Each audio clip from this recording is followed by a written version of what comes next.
On the last episode of From Highbury to the Grove, I had a great chat with the hilariously funny Ian Stone live from Highbury's North Bank. If you missed it, please go back and have a watch. It was great to get to know Ian on a more personal level, and he answered some of your absolutely brilliant questions from the live chat. This week, on the other side of the intro, we transitioned from speaking to somebody who was on the Tuesday Club to speaking someone who was in the Tuesday Club. From Highbury to the Grove is a respite from the wins and losses, a break from tactics and talking points, just good chats and banter with some of the most recognizable faces within our great Arsenal family, telling their stories, sharing their views, and answering your questions. Join us now live as we travel from Highbury to the Grove.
Hello and welcome to episode 6 from the beautiful weather in London, N5, from the old lady from Highbury to episode 6 of a brand new type of Arsenal podcast. I guess it's not brand new anymore, but it's brought to you proudly by the Highbury squad and the Gooners Podcast. Tonight, we welcome yet another special guest from the Arsenal community. We are thrilled to welcome in a top-flight footballer, an author, a broadcaster, and club ambassador, a man who was the very first player George Graham brought in when he began his Arsenal process. He came to us from the mighty U's of Colchester United. He's referred to himself as Arsenal's second best ginger, and he was an unused sub for Chester Football Club in every game of the 2010-2011 season. Welcome to tonight's guest. We all live in his world, the one and only Perry Groves. Welcome, Perry. Good evening. How are we doing? We're doing well. How are you doing? It's been a couple years since we chatted last on the internet together. How are things going for you? Yeah, really good. Yeah, I think we had quite a few chats over COVID, mate, didn't we? Like over the on the laptops and Zoom and whatever. So I actually did quite well because I'm like a chimpanzee playing the piano. If I've anything technical, I got no chance. So actually, I'm quite proud of myself that I've actually logged on. So I've seen such a marked improvement in your. I mean, the first time we talked, I think we had to fuss with all the different settings and stuff, and you're just a pro now at this point. Well, I can press button where it says intro mic. I'm all right with that. I'm sweet. Beautiful. So stressed out about the next 10 days? I mean, we sit here perched for either what's going to be maybe the second greatest final 10 days of a season of Arsenal's history, or just another step on the rung of the ladder. But how are you feeling about it? Yeah, I must admit, I'm pretty relaxed. And to be fair, apart from the Aston Villa game, which we'll try to forget about, I think our lads have been fairly relaxed as well. I think that they've matured immeasurably from last season. I think they're actually embracing it, enjoying it. And all Gooners, we're all Gooners. This is football that you have to enjoy. I know that there's the jeopardy, and I know that you get like a positive nervousness, which is a bit of a weird thing when you're going into games. But I know that we're going to win our remaining games. I don't see a problem with those whatsoever, and I'm convinced that the 3 that Man City have got left, there's a draw in there somewhere. There's definitely a draw. So we've just got to do what we can do, and then just make sure worst ways out, Mike. If we don't if we don't win it, we got to make sure we make Man City actually win it. Yeah, we don't want to hand it to them, but if we fall 2 points short because we get 6 and they get 9 from here, I mean, it isn't going to suddenly make what happened before this worse than it already was. It is what it is. But I wish I shared your confidence about City dropping points, but we'll see. That's why they play the game. Well, the thing is, they got Fulham, haven't they? The 12:30 kick on Saturday. Fulham are like the life's like a box of chocolates in Forrest Gump.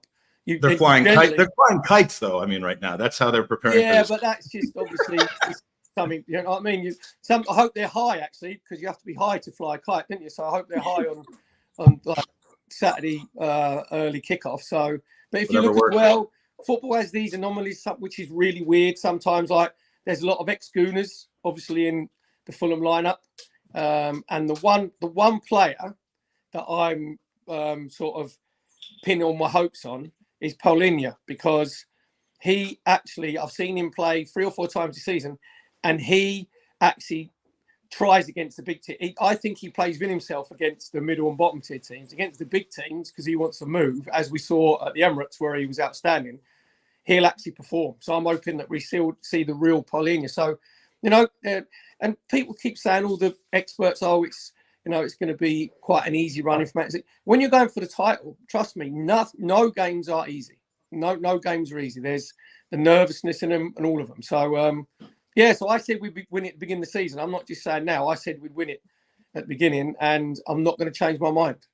Well, I'm thrilled to be right there and thereabouts. Whatever happens, it's going to be a fantastic end of the season. And if you've watched the show before in the chat, we don't spend a ton of time talking X's and O's or even about the games themselves. We really like to get to know our guests better. So in the effort to do that, let's get started. I mean, you said in your book that as a 7-year-old, even with an ex-Arsenal player in your family, your Uncle Vic, Groves, you were originally kind of split between Arsenal and Manchester United. And would you say that the 1979 FA Cup final, or the FA Cup final, was ultimately the Perry Groves Trophy, where one of those teams was going to win your life of support? Yeah, I think when you're that age, obviously all my family, you said they're all my family, Gooners, Uncle Vic, obviously was captain in the late sort of 50s, early 60s. So at least I was the second best. Actually, I was the third. My dad said he was better than me. So, do you know what I mean? I made the top 3 because my dad was a better goal scorer than me. But Dave saw the first match. His first match included your dad in it. Yeah, right, exactly. So I appreciate that we have 100-year-olds watching the podcast. So perhaps they've got good surgeons, so that's all right. You can't beat a little blood transfusion every now and again, can you? So that's all right. So I didn't have a choice really, but the reason the Man United thing come in is because, one, I love their kit because there's loads of brilliant kits in the 70s, and 2, I loved Gordon Hill was a left winger and Steve Coppell was a right winger. Do you know what I mean? So I sort of those sort of players. And then, as you said there, like 79 comes along, and then obviously like we've won it once, and then like it gets pulled back. You think, oh no, and then like the unadulterated joy of Alan Sunderland when he gets on the end of obviously Rixie's cross is like, and a real iconic, because the FA Cup was the only real game that you saw live. Do you know what I mean? That was the big, and the FA Cup, I could tell you all the FA Cup winners from 70 to 80. I couldn't tell you won the league. Kids, we didn't care who won the league. No one would know. Everybody knew who won the FA Cup. It's crazy to think that in today's game that the FA Cup was actually more on the minds of people than the Football League itself. But yeah, miles more important. It was, for football fans, that was the holy grail. And again, I'm a certain vintage. I don't diminish the FA Cup. I think any trophy that you win is whereas your club's history begins. You have brilliant memories with your family, your mums, your dads, your aunties. You know what I mean? So I'm all for the trophies. And then just looking back to the game, obviously I've met Alan Sunderland a couple of times, and he said it sort of was in slow motion, like when obviously the cross come from Rixie over from the left to the far post, and it was a really good finish, to be fair to him. He had that amount of time, but the most relieved player on the pitch, if you watch the celebration, Alan Sunderland loses his completely, didn't he? He goes off quite rightly, and then Steve Walford is chasing him and trying to grab hold of him, And that was a run and celebration of relief because Steve had come on when we were 2-0 up. And trust me, as a player, when you get put on, obviously, to see the game out, you go on and your team gets pulled back to 2-2. In your head, you're thinking, oh, my God, they're going to think it's my fault. They're going to I'm going to get the blame for this. So when you see him chasing him and trying to grab hold of him when he's running up the touchline, I got Alan Sunderland, but then as I've become a professional footballer, I got Steve Walford. I got his relief. Do you know what I mean? So, and then from then on, that was it. I was done. Well, I'm glad that it worked out that way. And then, making that even sweeter for you is that, you arrive as George Graham's first signing for, a massive transfer fee of £50,000, which, I just can't even believe that 105 million is a transfer fee now and 50,000 was then. That's not to diminish what they paid. It was a different time in football. It's just hard to imagine. But, we've heard in previous conversations that we've had with some of your teammates like Alan Smith and Lee Dixon kind of describe their arrivals at the club, how George Graham welcomed them, how the other players like Rocky Rocastle and otherwise welcomed them into the dressing room. But how was your assimilation into a dressing room in the 86-87 season that was kind of starting to be in a turnover pattern like what we've seen, with Arteta's dressing room over the last 3 or 4 years? But to be honest, I didn't believe that I was coming to the Gooners. I didn't because I'd been tapped up by Crystal Palace. Steve Coppell was the manager there, and they had not our big nose Alan Smith. They had an Alan Smith who was the coach, and he'd phone me up and tap me up. And they coached not in the old 4th division; they were in the 2nd, and that made sense to me. Do you know what I mean? Because I'd not being big Eddie, but I knew I was too good for culture for that. I wanted to go and test myself. And my financial advisor at the time, John, I don't know why I had a financial advisor. He used to tell me what I could do with my money, and I had no money, but just paying for the privilege. That was a weird concept. He was investing in you, I guess. He was. Do you know what? He gave me, if it wasn't for him, he gave me so much good advice for a young player of 21, regarding pension. When you're 20, 21, you think pensions for people who are like 86.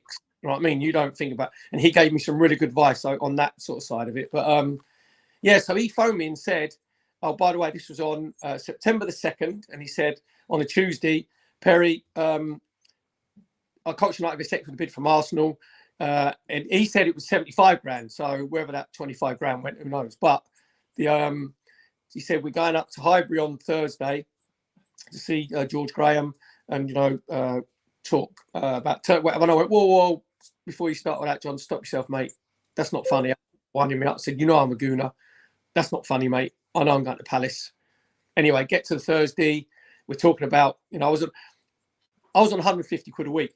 Do you know what I mean? So, and there's no negotiate. Am I negotiating? I'm in my head, I'm thinking, I'm going to Palace. I'm not going to negotiate. Do you know what I mean?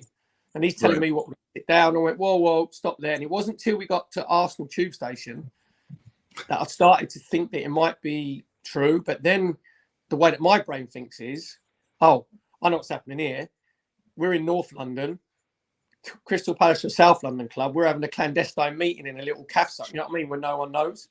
And we walked up Avenel Road, and all the Gooners tell you during the day outside the Marble Halls, there used to be Nobby, was the commissionaire in full regalia, was always outside.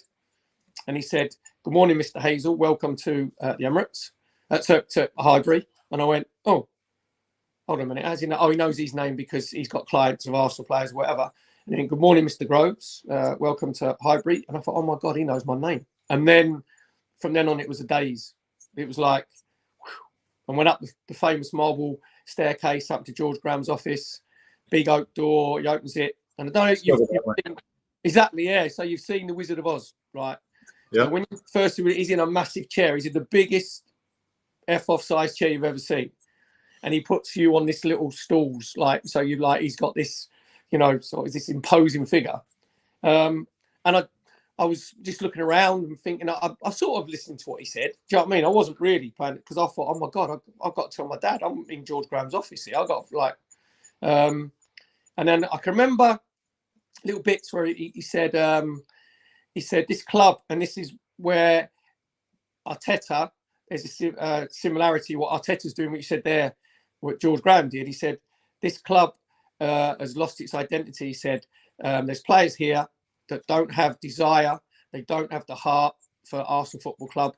He said, I'll get rid of them. And they're very good players. Don't get me wrong. They're international. We talk about international players.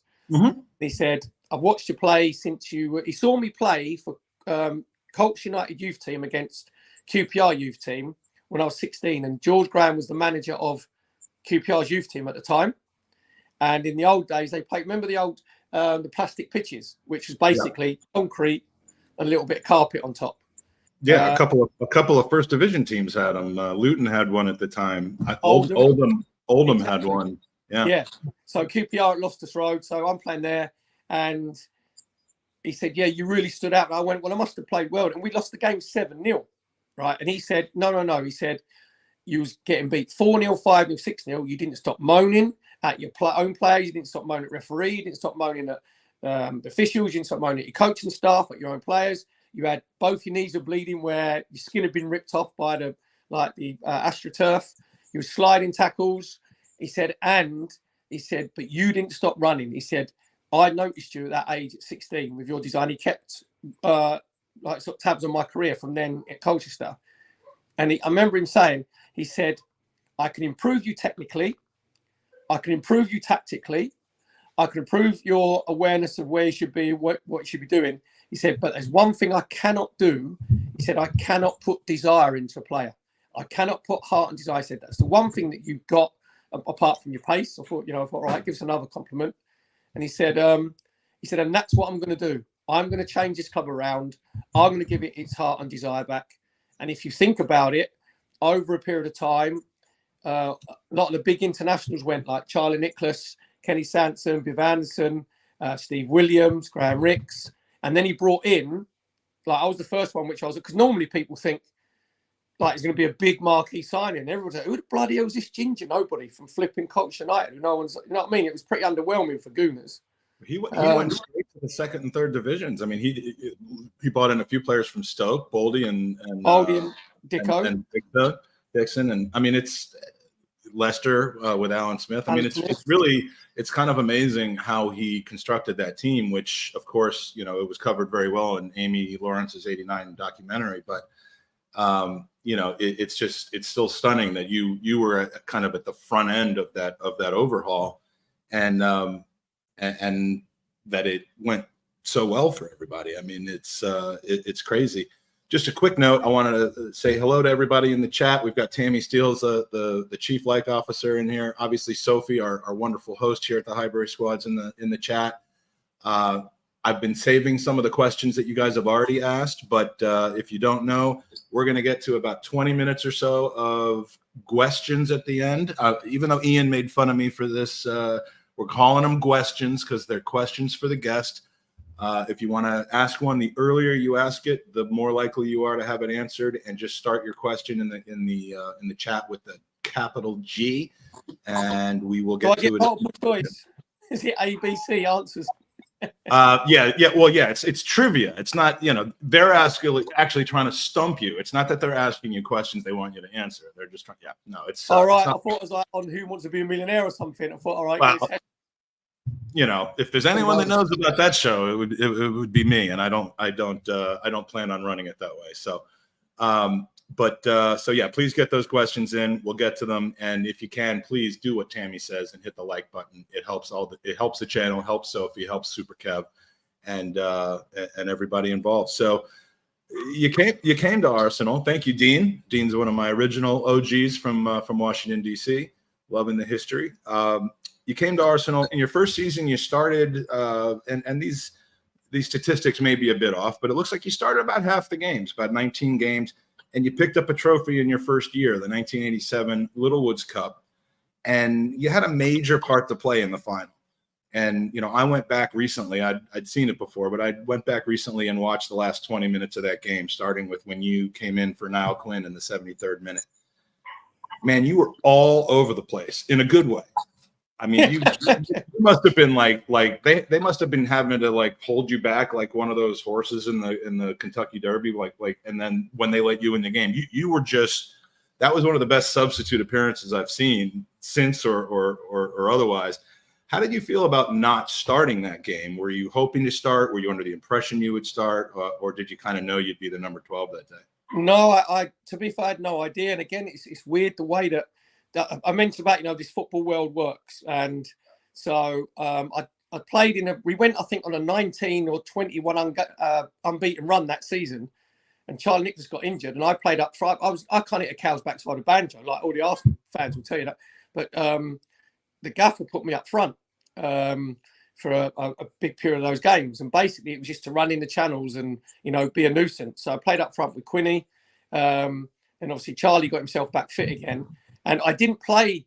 I played in the first leg of the semi-final at Highbury, and we got beat 1-0. I didn't play in the two away legs, like the second leg and then the replay, and we won both those 2-1. So Arsenal fans want to thank me. I didn't play in those two, so I was the difference. So, and then it was the first season that there'd ever been two substitutes, because they were test. Can you imagine? They changed the rules to go to two substitutes from one substitute. Now we've got 9. I mean, we've got 5, but there's 9 people you can have on there. Yeah. So that was they was actually doing it in the little split, which is the League Cup. So that was their, what they were trialing it in. And the gaffer always would normally have someone on the bench who was a defender who could play in midfield and have a forward. And my big mate from Colts United, who'd gone to Arsenal 3-4 seasons before me, Ian Allison, he was a bit of inspiration for me, because he went. He was Colts' big star, a bit like myself, and I thought, oh wow, like Blimpy's gone. Maybe I can do it. And obviously he got the goal in the semi-final, and basically it's between me and him who was going to be on the bench as the forward. So it was real touch and go, and we didn't know until the Friday. We played obviously final on the Sunday, and we know on the Friday when the team sheet goes up, who's going to play, because you do team shape and all that sort of stuff. And I was just relieved that I'd made like the 13. Do you know what I mean? And I went up to him and shook his hand, and gave him a cuddle and said, mate, sorry about that. I didn't really mean it. Do you know what I mean? I just thought that was the thing to say. I was like, I'm in. I don't. As one does. Yeah, but he was a good. So that sort of was a bit, or not awkward, but if it's someone else, I really wouldn't give a rat's backside. But because him, I did have a few, feelings for him. And so I just pleaded that I was on the bench. And you said about me running about, it was red hot that day. All cup finals at Wembley are red hot. Doesn't matter if it's League Cup final, FA Cup final, they're all 80 degrees. I think that's just the rule. You know what I mean? So, and you see these days with all these analysts with their iPads, and they do the algorithms, they do the logarithms, and you see they're giving the players their instructions. What a player's thinking, trust me, right? When you're on the bench, you're getting on is, right, who do I pick up from their set pieces, which you should know anyway? Where do I go for our set pieces? What do you want me to do when we're with the ball? What do you want to do without the ball? So George Graham said to me, Grovesy, they're breathing out their arse, the back there, Liverpool's back four. I want you basically to run around and be a nuisance. And he went, if you come short for the ball, he said, I will kick you in the whatever. He said, I don't want you coming short. I want you coming and spinning, running the channels, stretching them. He said, because they look like they're really strong. And that was it. And when you said there, I ran around and I was a nuisance, like, you have to sort of know where you're running, but that was it. And you create your own opportunities when you do that. And yeah, I mean, when you have a player like yourself, or, I mean, I really kind of drew a lot of and we'll talk about the actual goal, the winning goal in a minute, but I just saw a lot of Trossard in you. In the sense that, I mean, and vice versa. I saw a lot of you, and I see a lot of you in Trossard when he comes in. Just a guy who, you see the defense after 70 minutes, they're just stretched, and then you're serious. You're going to bring on Trossard now, and just the look in the right back must be absolutely devastating, especially with two subs, because they're not going to sub in a fullback with fresh legs to take care of the winger that comes on. So. Yeah, I mean, you absolutely changed the game when you came in. And Julian, who I know that you know, and we're not going to talk about why. Jules. I know you know Jules. We're not going to get into that, but Julian. We just say the initials BD, shall we? That'll do, won't it? Yes. BD's former manager says Terry's introduction in the 73rd minute of the League Cup final in '87 was a sliding doors moment for Arsenal. It can be argued that that moment led to all the success that we've enjoyed since. So what you did in the 73rd minute, essentially you created the Invincibles. You know what? That's the what thing is, I wish there was all right. Julian knows his football, by the way. He must have his coaching badges. And that's great. But what I think it's tongue in cheek, obviously, but what it meant was we hadn't won a trophy for 8 years. Yep. Do you know what I mean? So since that World Cup, since the FA Cup that made you an Arsenal fan. Yeah. Exactly, yeah. So back then, every Gooner, the League Cup or Little's Cup, that was still huge. That was a huge competition because English teams were in Europe. You could only win the league, the FA Cup, or the League Cup. Liverpool would have like the team. So that was a massive fun. And just to give you, again, context, beginning that season, in the summer, I was watching Kenny Sansom play against Argentina, where the famous hand of God goal, right? We know where Maradona gets above and blah, blah, blah. Mexico City. Then the coming to the end of that season, I'm being led out by Kenny Sansom, my captain, in front of 92,000 at Wembley. And it's my team, and I've got 45 of my family come up on the bus or whatever in the crowd, and and because I think it was Liverpool, it made it it was a huge final anyway, and I think if you remember, like I always say to Kenny, I turned Kenny's clearance up the touchline into a pass basically, but I knew that that's all he could do was put it in the channel. So I thought, right, if I bend my run, obviously, which I did. Hold on a minute, Gary Gillespie's just gone sliding past my sofa in the front room. He's just gone sliding out the door. All right, Gary. He was Diego Dallo before Diego Dallo was Diego Dallo against Gabi Jesus. I want to construct this thing, but keep going because I think he went for a burger or a hot dog or with some mustard on it, Diet Coke, and then. Apparently, I don't know if it's like an urban myth, but I think you had to pay to get back in. I think they had to right in you come. But it's a strange thing. You have an awareness because I was quick and I could see over my right shoulder that he was coming sliding in. And he generally obviously thought he'd get the ball. And you're like, mate, you got no chance. He nearly cleans out the linesman. If you look at in the replay as well, the linesman does great because you're watching the final. You're watching the final moments of that Prime Alone advertising hoarding before it got absolutely obliterated by Gary Gillespie's 2 feet. But yeah, I mean, what that doesn't show, and I have the video. I was a little hesitant to play it for copyright reasons, but sure. I mean, you just the little deft touch around him, and that the whole sequence reminded me of the left-sided version of the right-sided version from 2 years later. I mean, it was a 4-touch goal. It was Lukic to, in this case, it was on the left side. It was. I'm sorry. Right. So in '89 you're talking about, or 89. It was Lukic, Dixon, Smudge, and Thomas. In this case, it was Lukic to Sansom and then centering it and squaring it for Charlie Nicholas.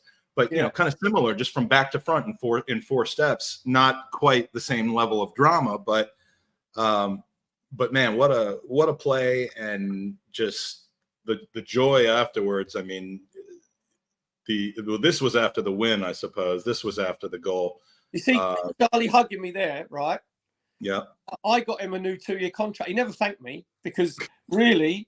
George wanted him. He wanted him out because Charlie was a brilliant footballer, like brilliantly technically gifted. He could hold the ball up. He's got brilliant turning. His goal scoring record was good. Just really, really gifted. But he didn't fit the way that George wanted his strikers to. He wanted his strikers to close down. Like all this nonsense about the new Genga pressing counter. We were doing it, and Liverpool doing it back in the late 80s. Ian Rush was the first. Brilliant! Like apart from his goal scoring, he was closed down. So you had to close down when you thought that wasn't Charlie's game. So those two, I always tell people they're two of the most beautiful, ugliest goals you've ever seen that won a cup. Because of and when I squared it to him, when I was running down the left-hand side, if that had been on the right side, I think I might have shot because it was my stronger right foot. But coming down the left, I'm thinking I ain't scoring from here. Like with Daniel Day-Lewis left foot, do you know what I mean? I ain't got no chance. So I just thought, right, I'll roll it to him. And actually, the pass for me, unusually, was the right weighted pass where I just so he could take it first. Right into stride, and then the deflection again off of Ronnie Whelan, Wrongfoot's Grobelar. It looked like he just passed it into the net, but it actually took a deflection.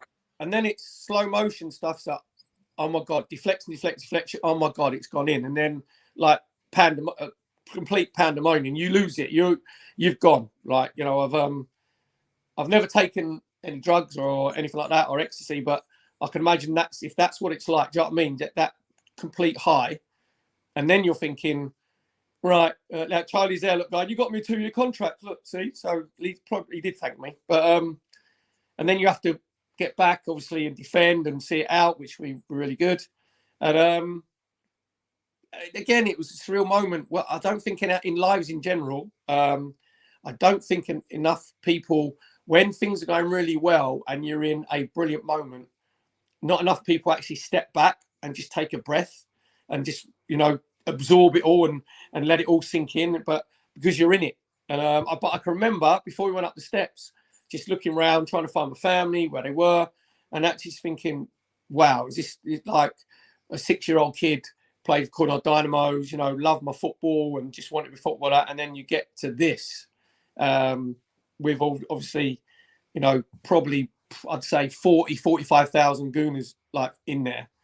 And it's like, whoa, this is like pretty mind blowing. So, yeah, and that put us back on. If Arsenal fans will tell you, that put us back on the map without any shadow of doubt, because you have to win the first big trophy. Do you know what I mean? And what that meant was there was a group of players there, and some of them obviously were let go to, you know, in the next couple of seasons. But I've always said you have to go into the big games and the big occasions knowing you can win, rather than hoping that you can win. There's a difference. And I think our team has got over that hurdle now. Obviously with Man City, you know, there was that psychological sort of barrier, winning the Community Shield, beating them at the Emirates and getting the, you know, the draw away. So I've got no doubts now that our team going into the big games actually know they can win them. And that's what happened with us in like 87. You know, if you think about, you know, the homegrown players, like Michael Thomas was on the bench with me, then obviously Paul Davis, then Noel Quinn, Tony Adams, Martin Hayes. Do you know what I mean? So you had this group of homegrown players that knew about the club and the soul. Again, very similar to what we have now. Yeah, I love it. And I wanted to give a shout out to Nathan who mentioned the Cornard Dynamos. We don't have time to get too much into the Cornard Dynamos, but that was your that was kind of your first what we would call back in the States travel soccer, but like your first kind of showcase team before, you know, as a kid, right? 7, 8, 9 years old. Yeah, first time played with actually goalposts up. It was the old-fashioned like jump for goalposts. First time we play on a proper pitch. Do you know what I mean? First time in changing rooms from when I was 6. Yeah, I was there from when I was 6 to 13, and they were my, like, I mean, I was in love with football anyway. I've still got the original kit, actually. They presented it to me. I did a presentation for them about 2 years ago. So I've still got the first ever football shirt that I wore in a actual game with a referee. It's like, again, it's pretty. And we're going to be auctioning that off for Gooners versus. No, I'm just kidding. So a couple of questions about and then we'll leave the League Cup final. Were you upset that it had just changed from the Milk Cup to the Littlewoods Cup? I mean, Milk Cup, you can pour milk all over yourself, but you can't pour Littlewood. I mean, what is it? What even is a Littlewood? Other than the thing that people are thinking about. Yeah, exactly. It was, yeah. We're not going down the BD. I was about to say, Julian can probably wait. He'll tell you. Littlewood was obviously the pools, I think, back then, from what I can remember. Anyway, but I think Littlewood's Cup sounds better than the Milk Cup. The Milk Cup just sounds like you might win it if you're doing a cycling race or something like that, doesn't it? Or, yeah. So, and we got replicas, obviously the Littlewoods Cup itself, which obviously Kenny went and got. We got like miniature replicas of the Littlewoods Cup. So, so it was looking back, you don't realise that can have such an effect on the trajectory and the future of a football club. And that was the first stepping stone towards. We'll probably talk about it, in more detail as well. We won't talk about Luton in like '88. We'll just. Oh, I planned to just act like that never happened. I mean, it didn't happen. Yeah, I think most of us. Yeah.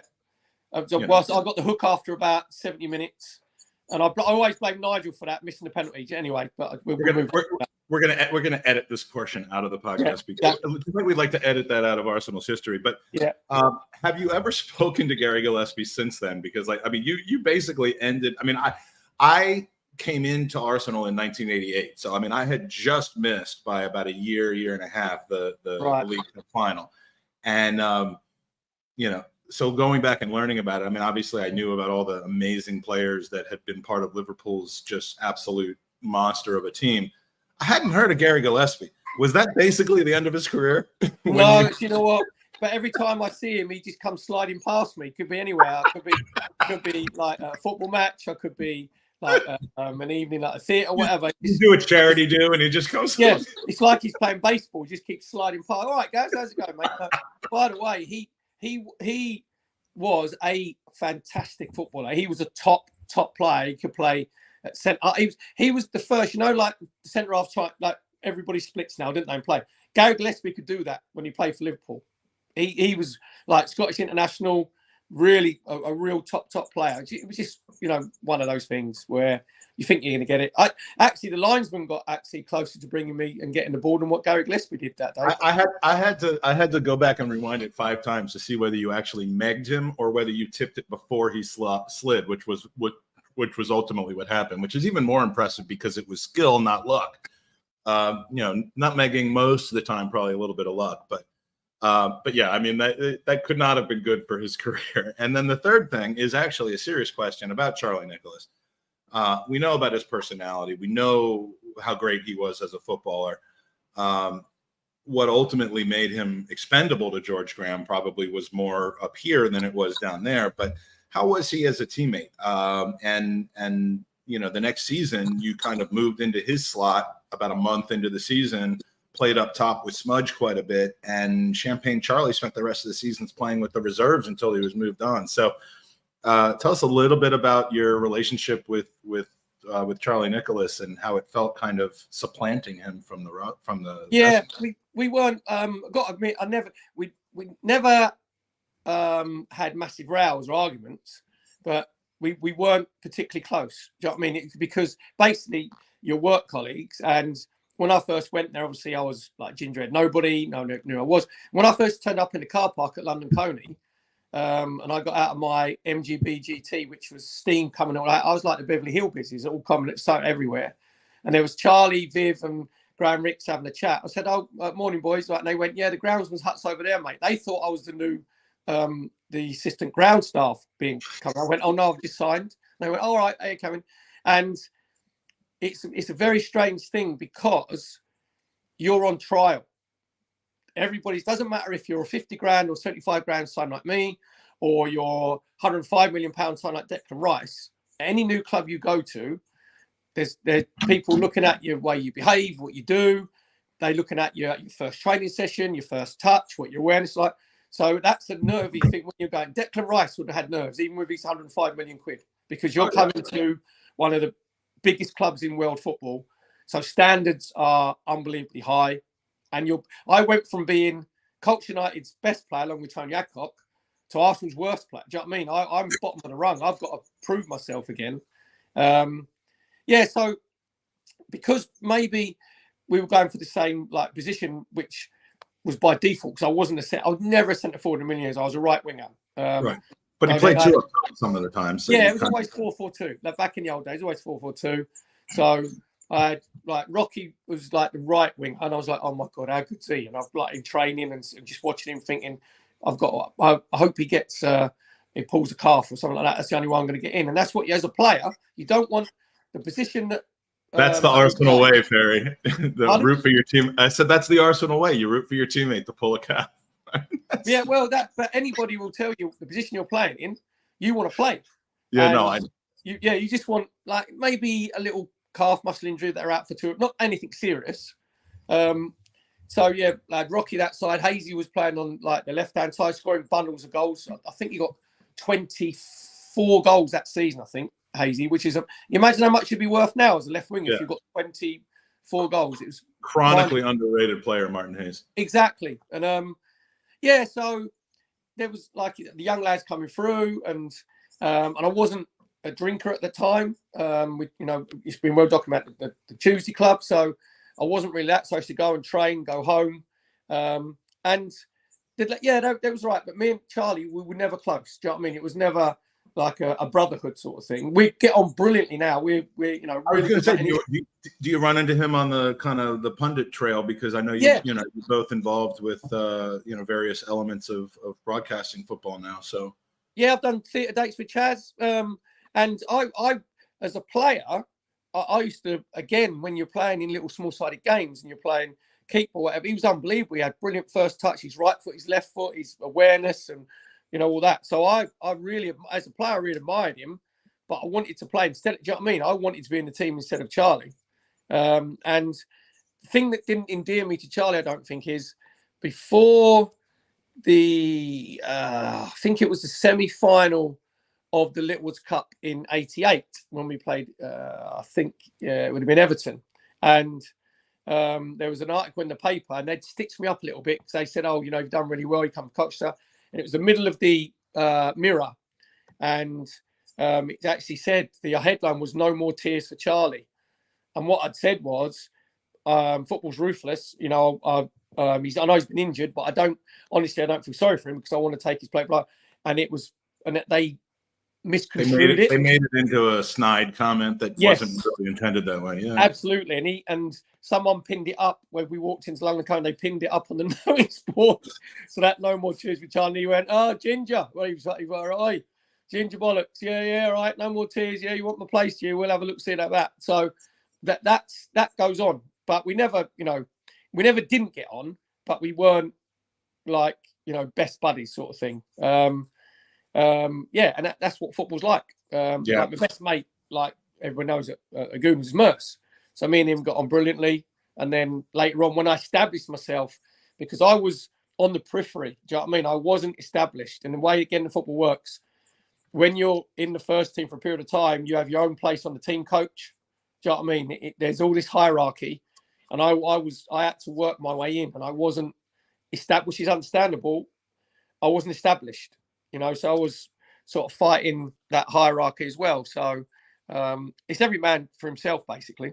Yeah, I mean, look, you're not going to get anywhere if you're constantly deferring to other people in football, and you have to have that mentality to be successful anyway. Is that you belong on the pitch and you want to prove it. So everybody in the chat that is submitting questions, please keep doing that. I am seeing them. I'm starring them, which means that they'll be saved for later.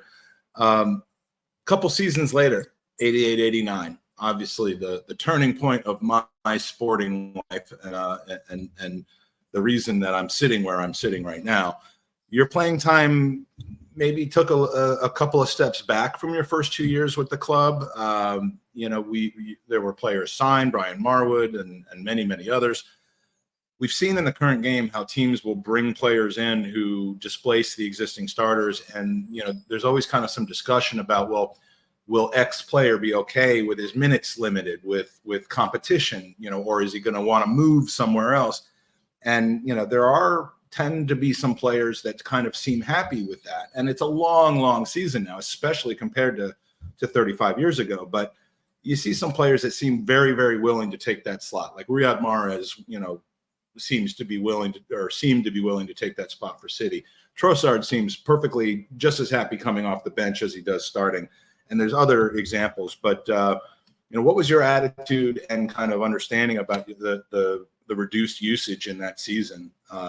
Did you roll with the punches, or was it something that your competitive nature that you've just described kind of get the better of you until the end of the season where you were back in? Yeah, it's strange because, like, when Smudge first came, I played nearly that whole season, and obviously like up front with Smudge, but I still saw myself as that was a stop. You just want to play. So I knew I was a winger. And then Brian came, and was absolutely fantastic. So I had him on the left-hand side, Rocky Rokas on the right-hand side, and they were playing at a proper high level. And what I try and tell people is that obviously I wasn't happy that I wasn't playing. I'd go and see the gaffer and say, why they're playing. He'd give me reasons and then tell me to get out of his office. Do you know what I mean? So, but I love playing football.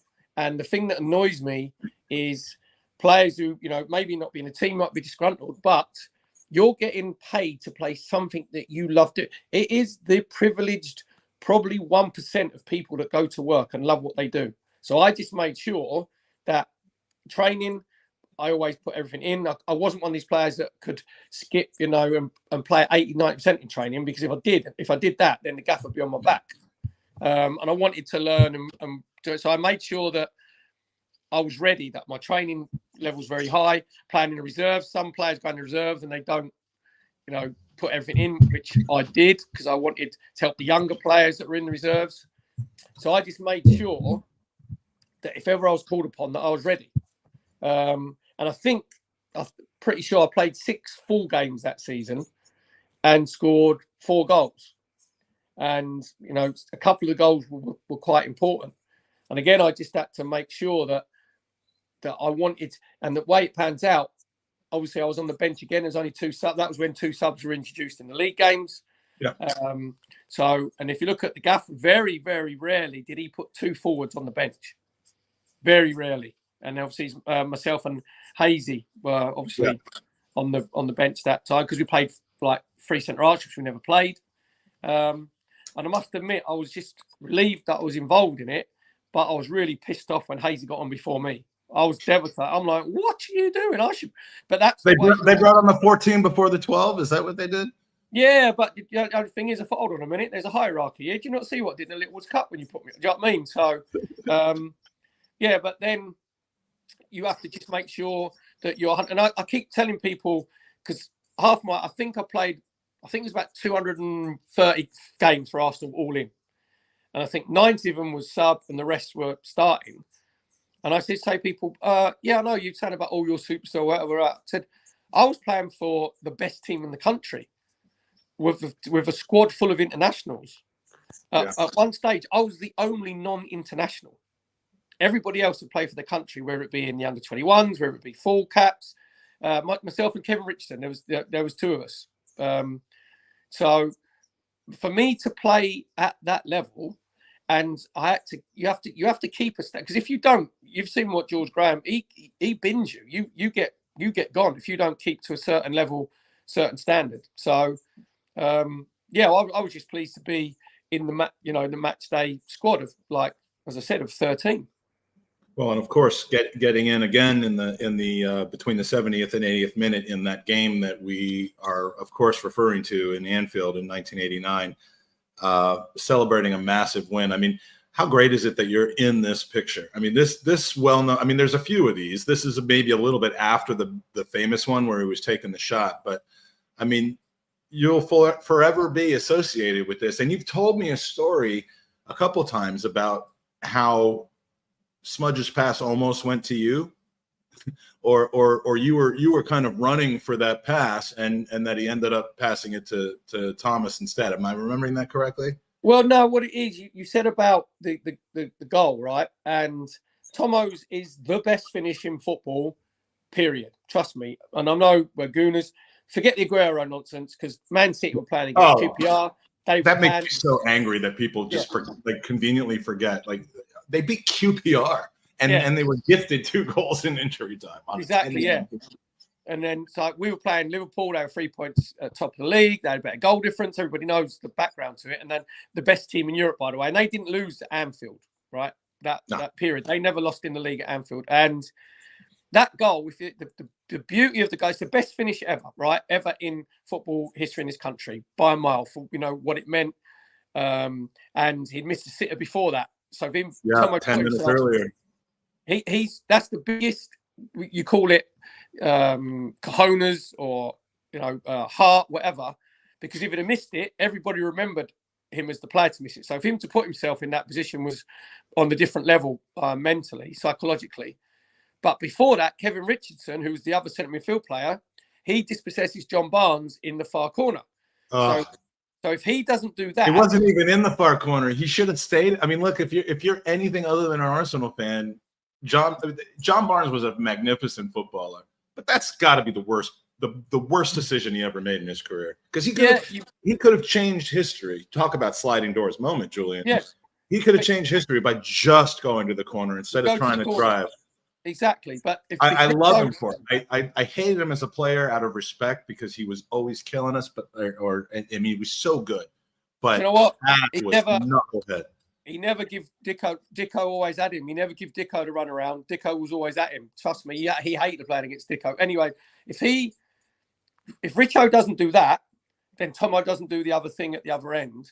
And if you look at the goal, everything was muscle memory, because we'd done that move. Right. Thousands and thousands of times from Lukey. When Lukey gets it, he gets it to the fullbacks. He said he was too knackered, he couldn't kick it. And Dicko then has a choice. Does he play it to the winger? Dicko thought he was going to shank it into the crowd. He said he did not want the ball. He did not want that ball, but he got it. He thought he was going to shank it. He got it up to Smudge, and the rest is history. I mean, I've heard from from the three players, not Lukic, but I haven't spoken to John, but the other three, they've all said that this was muscle memory. I mean, you would know, because I mean that it was almost as though you spent a whole season preparing for that moment. Yeah, well, that's what elite sports people do. When the big pressure's on at the right time, and as I said, maybe you don't overthink it, but Dicko picks the right pass into Smudge. I make the run out to like the right wing, because that's what I was told to do. Again, run around, be a nuisance. So I take the whole back four away because they knew where the danger was. So if you just look, Alan Hansen just goes with me to the left-hand side because he wants to track the run. Smudge has a brilliant first touch, which he always does. Like, Smudge's touch was unbelievable. Then Tomo's got to make what they call the third man run. So the midfield player then has to run past the centre forward. So all those things are in sync. And then you get a little bit of a lucky ricochet, but then Tomo runs through, and I'm standing on the right wing, and now I become a Gooner fan. I'm not a player anymore. I'm on the right wing watching my Arsenal, not my teammate, an Arsenal player run through the centre of the pitch, and thinking, I'm not going to swear, but are you going to effing shoot? And I'm screaming, absolutely screaming.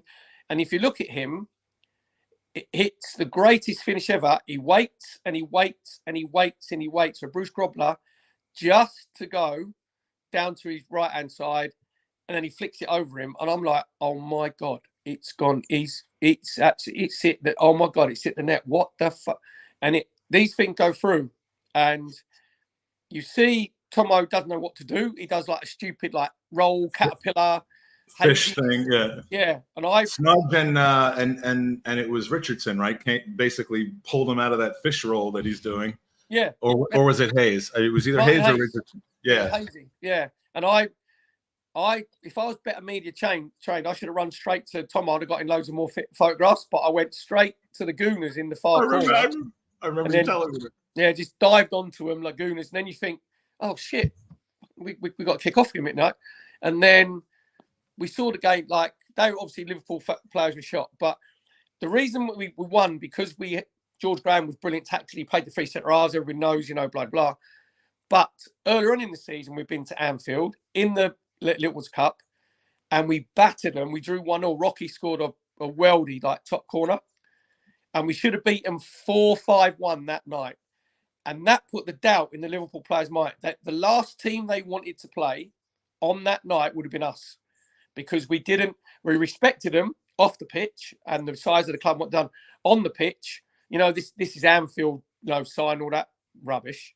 We didn't respect them, and that's why they had that doubt in their mind. And when Smudge scored, where it come off his nose, I saw the fear go into players. I saw their players. He disputes that it went off his nose, by the way. But it was that's why it went off his head. I mean, he claimed he does swear that he got a touch on it, and he did get a touch on it. Yeah, but I don't absolutely. know if it was. But that's, people don't realise we'd done that. Nigel we'd done that free kick, hundreds and hundreds. We didn't realise that Rodder's tone was going to fall over. That was the decoy. These days you're supposed to do a block, not actually just fall over. Do you know what I mean? But And then I saw, obviously I was on the bench, the fear went into, you mentioned John Barnes. There was like Steve McMahon, obviously, Alan Hatson. And you could see their body language and it changed completely. It's like, oh my God, because they were going for the double, people forget as well. They'd won the FA Cup. And it was like, oh my God, we could lose this. And that's what pressure does to you at the highest level. So for me to be on the pitch at that time, a Gooner is like, oh my God. And if you look, I think it was last year, there was some footage released, which must have been from the official Arsenal camera, because there was no, obviously, Twitter those days, no phones. And we're all in the dressing room. And normally there'd be champagne everywhere, everybody's champagne, every jumping out. We've got little paper cups, like drinking champagne. But we're all walking around and we're in a daze. If you look at us, I think we're doing that going, have we just done that? Can you believe we've just done that? Do you know what I mean? There wasn't that euphoria. Didn't the Liverpool players bring over champagne that was already in their dressing room, which is the class move, but like it just shows you how little of a chance that you guys were given to win that game. Yeah, well, they were class. They actually, the cop were class. They stayed. So much unbelievable class that night in the face of what was happening. I mean, Hillsborough being the context behind it, the class from Arsenal bringing out the flowers and being respectful. Class from Liverpool. I mean, imagine and we could see, they won't be playing each other, but like imagine in 10 days from now, something absolutely out of left field happens and there's just nothing but class and well done, good job. I can't even imagine that in today's football, but it happened in 1989.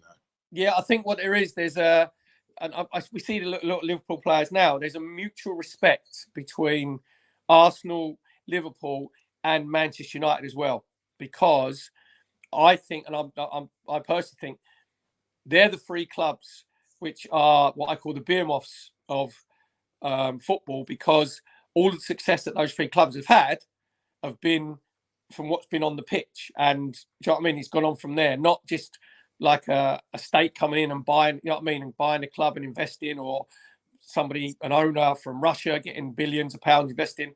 So those three clubs, the traditional clubs, there's a very big mutual respect between the three clubs and the players, because when you've played for those three massive clubs with the expectation, the other players know that you can handle it mentally at a big club.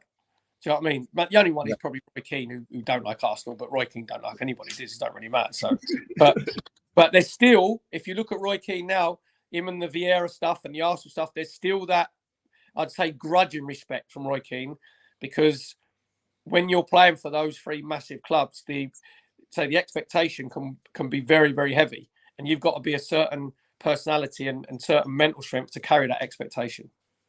Yeah, Perry, I got to ask you something, and I'm going to do it. I wish I could ask you backstage, but I know I told you it'd be an hour. I got a couple more things I want to talk to you about, and we have some amazing questions. Do you have another 15 or 20 minutes? Can we do 10? Is that all right? Yeah. Yeah, absolutely. Yeah. All right, so I'm going to quickly ask you. I've heard Paul Merson tell a story about to you at Anfield on a different occasion, and it had me absolutely rolling around on the floor. Do you have any idea what I'm talking about? You talked about Merce. Yeah, go on. You talked about Merce being someone that was close to on the team, but I mean, he was asked what the funniest thing he ever saw in football was, and it involved you. Do you know what I'm referring to? Go on then. All right. I'm gonna play this because it's absolutely hilarious to me. So hold on just a second. The funniest thing I've seen at a ground was we played Liverpool once, and Grovesy got injured, and they come on. We used to have a chair at thing. We didn't have had a chair, but they put you in a chair and then they tied you up. Right. So they put you in like a chair, and it was like a wheelchair, but a bigger sort of version. Yeah. And then they strap you up, and then they pushed you along. Right. So Grovesy got injured, so they got him, put him on it, strapped him up, and he was going past the Liverpool fans. And as he went past, they went to turn the corner, and because it was gravel, as he went to turn the corner, there was a couple of old geezers, and they lost control. But they tipped it over. But as they tipped it over, he fell into the puddle, so he nearly drowned him. But the game's going on, and everybody's watching it.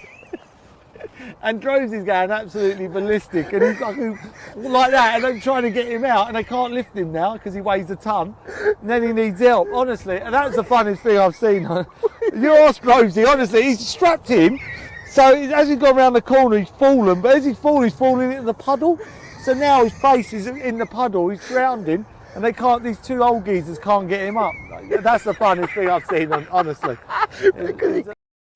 Yeah, you know what? You threw me because you said at Anfield. It was obviously it was at Highbury, and he acted like it was at Liverpool, but yeah, no, it was a Highbury, and he's right. It was the old St John's ambulance, like who strapped in my chair, and as they wheeled me round, the wheel caught the edge of the pitch at Highbury, and then there was a gravel, and I just face planted, went face first, and as I'm shouting them, all the bubbles are coming out the water. I'm like, are you kidding me? You old senile old, get me out. So, but I've got like third-degree burns down my face because I've grazed all my face. Oh, I mean, it's not. Look, I don't mean to laugh at your physical pain. No, it's funny. Oh my God. Yeah, but Mike, there's the kicker though. So they wheel me round. In the old at Highbury, you had the paddock where all the players sat behind the dugout, right? So they're pissing themselves laughing as they wheel me. So they wheel me up the concrete steps, go up the tunnel, turn right at the top. Sorry, turn left at the top. Go to the home team dressing room, wheel me in. And so they said, oh, the doctor's going to come. I've done my Achilles. So they said, oh, the doctor and the physio will be in a minute. And they said, put him on the bed, right? And they go, there's 4 of them by this time. And they're all about 87, right? And they go, 1, 2, 3, lift him. 1, 2, 3, lift him, right? And I said to them, I'm still in the effing chair. You haven't unstrapped me. So they were trying to lift me out of the chair, and I was still strapped in the poxy chair.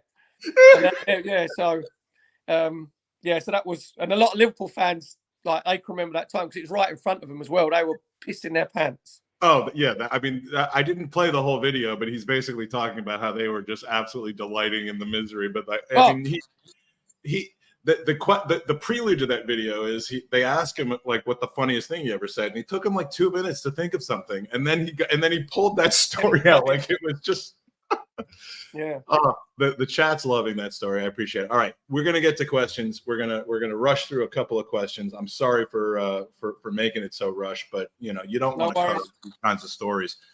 We're gonna start with Sophie, who absolutely captures everything that we're thinking, which is, can you please share an anecdote about Super Kevin Campbell? Perry, I'm sure you know from the WhatsApp group that you guys are in that he's recovering from some health issues. He's been in a dangerous place and is hopefully recovering to his full health. But we'd love to show him some love. You are a legend, Perry. Any Kev Campbell stories that you can come? I mean, not him being rolled around into a puddle, but something almost as good. Yeah. To be fair, with Kev, his nickname was Rambo because obviously you remember Sylvester Stallone, the Rambo stuff, and that was because he was. I think I used to ask him about his birth certificate because when he was like, I called him like the man boy because normally, when you're 19, like 18, 19, 20, you're a bit disheveled, you know what I mean? You haven't really, your shirt is a bit loose on you, you haven't filled out. Kev was the world's strongest man, and like Gooners watching play, he used to smash everybody over the place. So we introduced him into the Tuesday Club, but he was a bit too refined. He'd dip his toe into the Tuesday Club, but he was more on the fine wines and the cocktails and whatever. So he'd dip in and then go to some trendy. He does love a wine bar. He used to love a wine bar. Exactly. Yeah, that was. He was like, oh no, you lot are Oryx. Do you know what I mean? You got you're no class. Bit like we talked about like Shameless as well. You know what I mean? It's like we ain't going you. So Kev used to disappear, but. The season, obviously, the 1990-91 season, where Kev got in at the end of the season, he was unbelievable. He was unplayable. So for 2 young players, and people forget about Davy Hillier coming in at the end of that season as well. Yeah, and playing in the centre midfield. So I spoke to Kev about 2 weeks ago, and he's doing okay. Yeah, he's on recovery, which is great. And he's just, he was the world's. I think he was the strongest player that I'd ever seen put a football kit on. he was, and you could almost miss it. But for those of you that have watched the '89 video, I mean, there's a scene in a pub where Adams, Boldy, Dixon, and Winterburn are all talking about their kind of the defensive partnership, and they're talking about how, I forget which one of them it was that ended up having to do the keepaways from Kevin Campbell. Like they promoted him from the youth team to basically be like the terrier that would like 1v1s, whatever. Yeah. 1v1s with Kevin Campbell, and at that point he would have been, you know, fringe player, almost just coming up from scoring 97 goals in a season for the youth team or the reserve team. And but unbelievable player, but more than that, unbelievable man. And we're all thinking about him and cheering him on for his latest efforts. He's class. He's a class human being. Yeah. He is the definition of class and an underrated bridge between Arsenal Football Club and Gooners everywhere. Absolutely could not love the man more. Mark McCreedon says, "Is Perry now allowed in the Tolly without Mike?" Do you want to tell that story, or should I? I don't want to tell that story. But yeah, go on. No, I don't want to tell that. But I mean, how is it that they did not just wave you in on that day? Oh right, and when I come and met you in the yeah. Absolutely, it was jam packed. Yeah, I was. I don't care how jam packed it is. If you played for the Arsenal, you should not have to either wait in line or be turned away. Like what? That, by the way, that got me probably more credibility with my mates than anything else I've ever done in my life. You know what? I actually took my ginger wig along with me as well, just to give them a bit of a clue. Do you know what I mean? Just stuck it on my head and go like, and then I like took a long throw just to give them a bit of a clue. I think that was the United game, the one where Eddie Nketiah ended up scoring in injury time. But before the game, you came out to see me at the Tollington, and 2 hours before the game, the Tollington's pretty rammed. And I get a phone call saying, "Hey, they're not going to let me in. I guess I'll see you another time." And I'm like, and everyone sees my phone with, Perry Groves on here. And so I, Johnny Big Bollocks, I'm like, leave it with me. And I go and drag Arsenal cult legend Perry Groves into the Tollington. And the best thing was Jared, who's one of my podcast co-hosts. Jared just goes, "Mike is never going to let us forget this." He wasn't wrong, to be fair, was he? It's not what you know, it's who you know. I mean, that might have been one of the greatest moments of I mean, that was hilarious. I don't understand how they he's just waving me. Yeah, let him in. Do you know what I actually thought? I thought he's with me. I thought I'd done something in there to be banned. Do you know what I mean? Because I thought, oh no, that was back in the old thought. Have I done anything? Well, we know that the owners of the Tollington know who you are. Because we had drinks there before. But like the on the day of, I guess they had the blinders on. But yeah, that was funny. That was hilarious. Kevin Essington, by the way, just more of a comment, said he did the stadium tour with you. I ran into him actually the next day before the. Who did we just play? The Bournemouth game, and he donated a lot of money to the Arsenal Foundation through the Arsenal Vision fundraiser, which is great. And he did the tour. My mate Chris from Atlanta did the tour. Said that he asked you a couple of questions, and just said that you're a gent. If you have the chance to go on a Legends tour with Perry Groves, do it. I've done it. It's amazing. The stories are fantastic, and I had planned on asking you all about your kind of work as a club ambassador. Maybe we'll get to that next time. I hope there's a next time. Yeah, absolutely. Last thing we have to get to, because we are now running up on time, is this. Did you enjoy rattling a certain group of fans a couple weeks ago from Ryan Fletcher at the North London Derby for just doing your job? And how impressed with you have you been with the job Mikel has done since he arrived? Let's focus more on the rattling of the Spurs fans, because we've all seen it. You're a human being. You're a Gooner. You're put in a position where you're 5 feet away from Tottenham supporters, which is their fault. Tell us. You've talked about it on TalkSport, but this is Highbury to the Grove. Tell us what happened that day and why in the green earth did the stewards get involved? Well, to be fair, obviously I'm working for TalkSport, and they know, everybody knows I'm a Gooner, and I've explained for you, I can't be impartial. Well, I can be balanced, but I can't be impartial. There's a difference, and so as long as I'm balanced with what I see, because I said they were on top for the first. We scored against Run of Play, which was true. We didn't play. We that wasn't when we was even 3-0 up at half time. That wasn't a 3-0 up at half time before. Do you know what I mean? We were better in the first half against Villa in the game that we lost than we were in the first half. Yeah. But we were more ruthless in that game. We were more clinical. We had more, you know what I mean? We had more mature. Anyway, but the third goal, when Kai Havertz, obviously Ben White does his thing with the goalkeeper, like tries to get his gloves, and Kai Havertz, I was really lucky actually, because I stood up and I did a double fist pump, went, get in. And I wasn't doing it to wind them up, the Spurs fans behind me. Do you know what I mean? I was a Gooner. That's what happened. So I sat down and did the fist pump. So apparently there's a YouTuber to my right who got the fist pump. And he's the one, if you listen, son, goes, Pell, you can't do that, Pell. And he said, I'd like to report a hate crime. That guy was taking the piss, right? I mean, he was actually pretty funny. Yeah. He was pretty funny, actually. He was funny. And he was going, you can't do, oi, you can't do that, Pell. But the guy behind you was not amused. No, there was about 5 of them who had gone, like, get him out, it's out of order, he's causing a riot. So I'm like, okay, then stewards the stewards were brilliant, by the way. I've got to say, they were absolutely fantastic. So I've been there about 5 times, 6 times this season. And so the stewards are great. Security come up and said, look, we're a bit worried about your safety. We might have to move you. But obviously the press box was absolutely ram full. You're on the air. How can they move you? Exactly. So I said, don't worry, it's fine, don't worry. So the YouTuber at half time, I go and word with him, he goes, Grovesy, he said, you can't be doing that. He said, I've got it all on film. And I went, you're kidding me, like that. And I didn't know what he had on film. So I said, have you got the ump then? He went, no. I had a selfie with him. He was as good as gold. And there was another Tottenham fan there as good as gold. I said, look, if I've upset anybody, I do apologise. But that's just, I'm a Gooner. That's my passion. Do you know what I mean? That's what it is.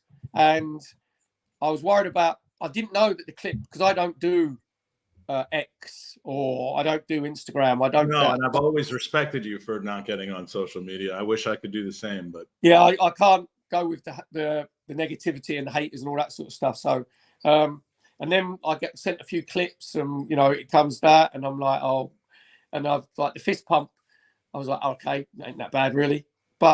And I just said I went on TalkSport and I'm a Gooner. People know I'm a Gooner. That's what I am. And I can't be, when I'm watching Arsenal, I want Arsenal to win. Now, if we're not playing very well, or the other team's better than us and they score a great goal, then I'll go, yep, great goal, better than us. We ain't controlling the game, midfield. But when we score, then, yeah, that was a natural reaction. I think most football fans who love their club, who are, passionate. Well, and we see a lot of kind of tribalism in ex-players who are in the media. Way too much, I think, from the Gary Nevilles and the Jamie Carragher's and all those guys. I mean, it's over the top. And our guys, generally speaking, I mean, Lee and Smudge get a lot of shit for actually trying to, maybe they overcompensate a little bit, but like for trying to be unbiased and do their job professionally. So you know what happens? I just tell you honestly, what happens is when you're commentating on your own team and you're giving reports in, you tend to be a bit more critical because you don't want it leveled at you that you're biased. Right. Well, it doesn't seem to bother anyone from United, Liverpool, or Spurs. But again, that don't bother me. Do you know what I mean? It's we're all got opinions, we're all passionate, we've all got our like heart for the club, and that's me. I'm just a Gooner, so I'm never going to apologise for being a Gooner. No chance. I'm proud of being a Gooner. Do you know what I mean? Well, that's why we love you. That's why you're a cult legend, and that's why we've had such a great time talking to you for 75 minutes tonight, which we are going to bring to a close. A couple quick comments before we leave. I want to thank our sponsors. That the question segment was brought to you by Zenith Coins. Support the future, treasure the past. Visit zenithcoins.com and use promo code HSNB10 for 10% off your purchase. Follow Zenith Coins across all social platforms. Also want to give a special shout out to someone who I spent the last evening with, her and her husband, Darren, Ruth Beck Art. You can see on the scroll right behind you. She's an amazing artist. go to buyruthbeckart.com, use promo code Highbury Squad for 20% off, and just commission her to do a special piece of art as she's done in the Highbury flat, which this thing will always, always be special to me. It's a picture that I took, turned into an amazing piece of art from just behind me on Highbury from 1990. So that's where we have to end. Perry, any last words or words from wisdom for our Gooner family as we go into the final 10 days of a pretty special season? Just keep the faith, enjoy it, trust the process. There was a little bit on there with Arteta's brought our soul back. He has brought our soul back. Trust me, we've got our club back. We've got our soul. Got a bunch of young, hungry players that give a rat's backside about the badge. So we're all in this, like, there's a synergy there, which is great. So just remember, my old man. I said, you're everybody who's watching can fill in the blanks. And I'll just. I was literally just about to play the video, and then you did it for me live. So. So I appreciate it, and thank you to everybody that watched today. Thank you for Perry for coming on the show. Always great to talk to you, and we will see you in a couple of weeks. The next couple Thursdays, I'm going to be traveling. I'm going to be next Thursday. My family's going to be here. The following Thursday, I'm going to be traveling. So it might be a few weeks until our next guest, but you know it will be a special one. And thank you for joining me and Perry as we traveled from Highbury to the Grove. Oops, wrong video. And remember, my old man said be a Tottenham fan. I said, you can fill in the blanks.